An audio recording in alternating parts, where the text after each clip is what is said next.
let's go fishing. I'm on a mission.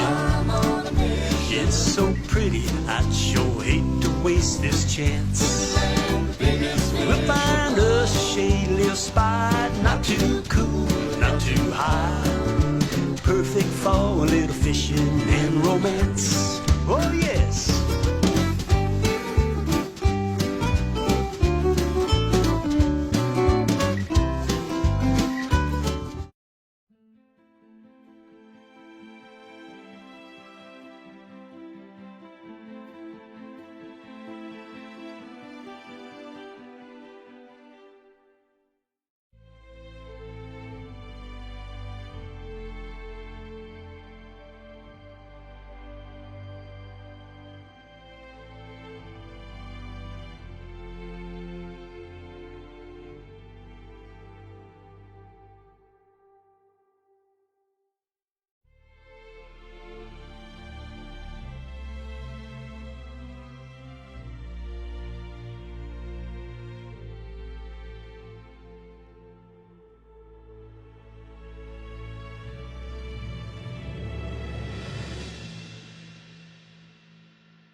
Morning, guys. I'm here at Pogie's. I'm gonna have me a little breakfast. Two eggs over easy, a slice of ham, and some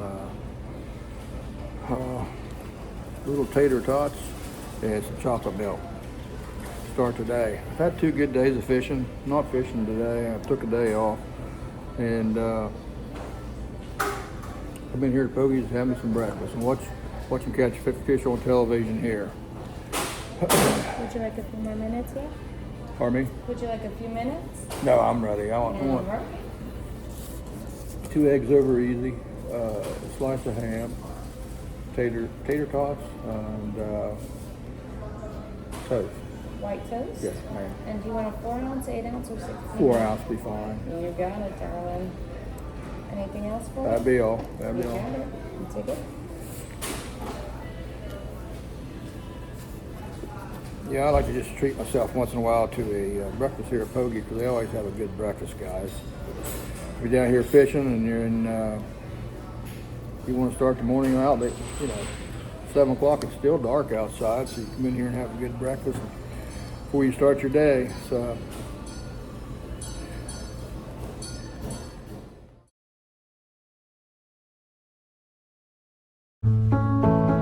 well, I had my breakfast at Pogie's and I had another hour to kill. I had a doctor's appointment this morning. I had to get an update on my blood work and just had a few minutes to kill, so I went up there along the stream there and fished for about an hour. I never even had a bite, but that's how it is sometimes. You just don't catch no fish. But yeah, I was talking to another gentleman there. He never got a bite either. But it was just nice being out there. It's better than sitting in the house. But yeah, I took a day off. I still got to go fishing. Even if I take a day off, I still got to go fishing. I just feel comfortable just having a line in the water. It's the way I've been since I've been a little kid. Things never change. Guys, I went from using foam floats with the creases in the side of them to I'm using now just the plastic. And the reason I've done it is what happens on these foam plugs, you put your line down through there, then you tighten it with these, and it cuts into the foam on both sides. And after a while, after you're setting the hook and you're jerking it, it slides, and the line just starts sliding back and forth, and you gotta redo these. So I started using the plastic. This is hard plastic. And the only thing you got to do is you got to put a little bit of super glue on top of this because this thing will slide a little bit. And if you really want to use the green, you can take these out and slide that green up on there if you want to. But I just use the white. That way I can see it a little better. Now, this is what I do. I take just a little bit of super glue, guys, and I just touch it right on top, right like that, right there. And then I take a bobber stoppers. Okay, I take this bobber stopper Take his bobber stopper and slide it up my line. And you can get different size bobber stoppers. This is a bigger one right here because I'm using 20-pound test and 17-pound test line. I just slide that rascal on there just like that. Okay, there we go. I got her right there. You guys see that right there? I got her, guys. And you take your bobber stopper. Take your bobber stopper like that right there and just kind of pull it on the line right like that. Slide that baby up. Right, look at that right there. Slide it up the line there. See there, get your bobber stopper on there. And you take your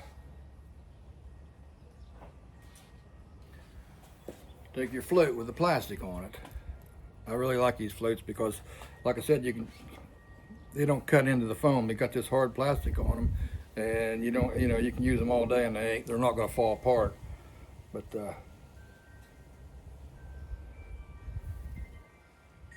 all the way down. It's got a kink in there. I hope it goes in there.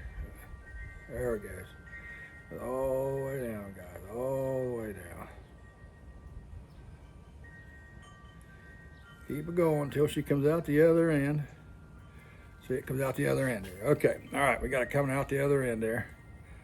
Okay, now what the deal is, there you go. And it stops right there on that bobber stopper. You can slide that wherever you want, wherever you're comfortable for you. You got that sliding up and down. And you take a get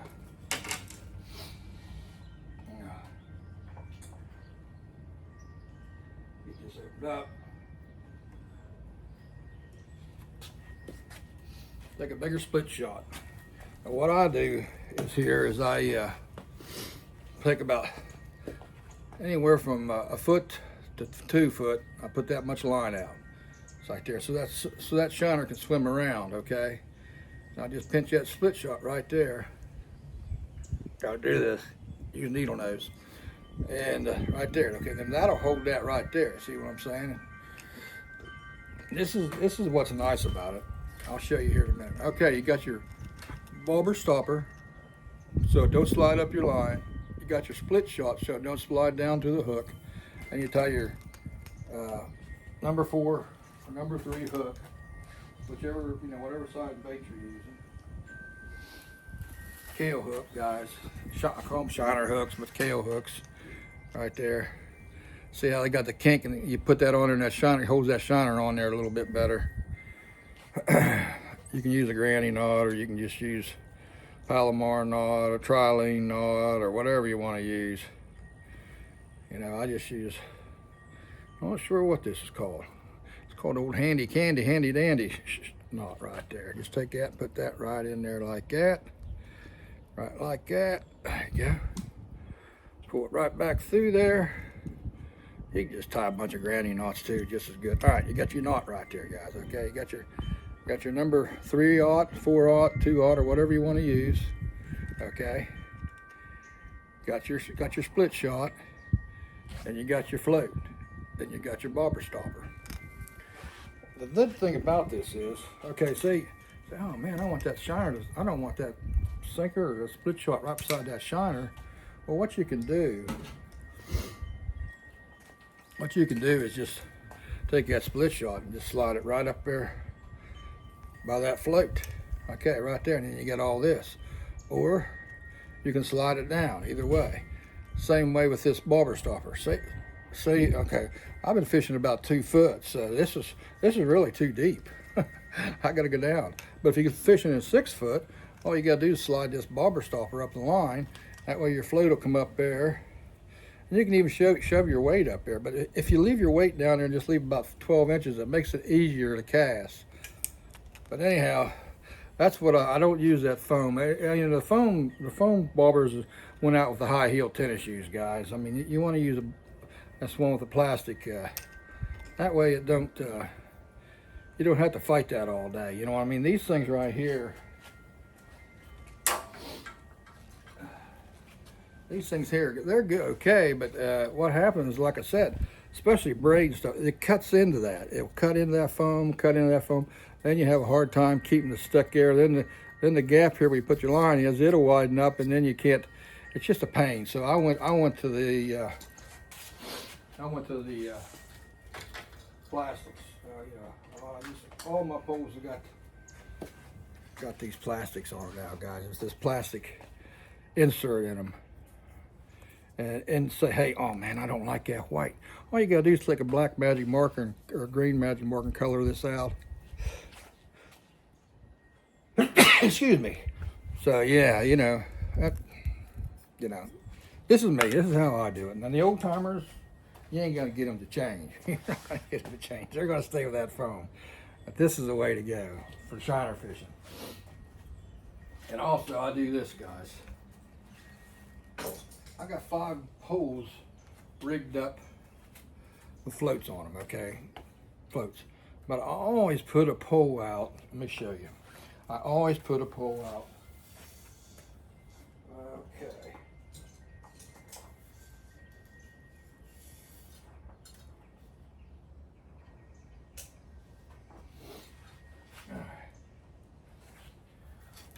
I always put a pole out.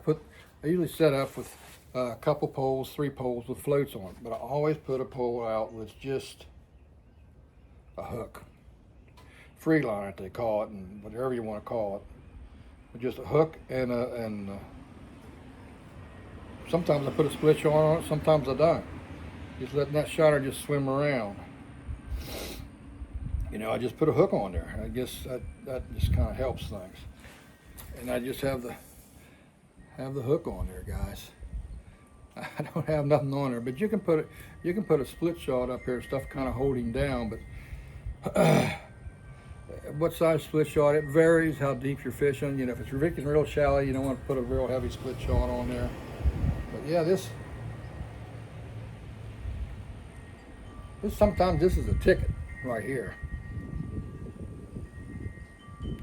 Because if they feel a resistance sometime, even that bobber, at least a little bit of resistance from that float, they'll just roll on it. Now this right here sometimes save my bacon on catching fish, just using a hook. Hook and a line. Always use 17 or 20 pound test line, guys. But yeah, it's just a little something I've changed. Yeah, for years I used these right here. But I'm not using them anymore, guys. I'm using these right here. Using these right here now. I'm not using the foam. I'm still using the foam, don't get me wrong. But I'm not using these, I'm using these. That plastic insert. Works good, works good. So that's just a little something I've changed here in the last couple weeks. And another thing, you use that round one, like that pear-shaped one, it's a little harder to get out. But this long, narrow one right there, I watched them. It gets down a little bit. It's not much resistance, and they can't feel that as good too either. Give it a try, give it a try. But make sure you super glue that on top so it don't slide up and down. Over and out.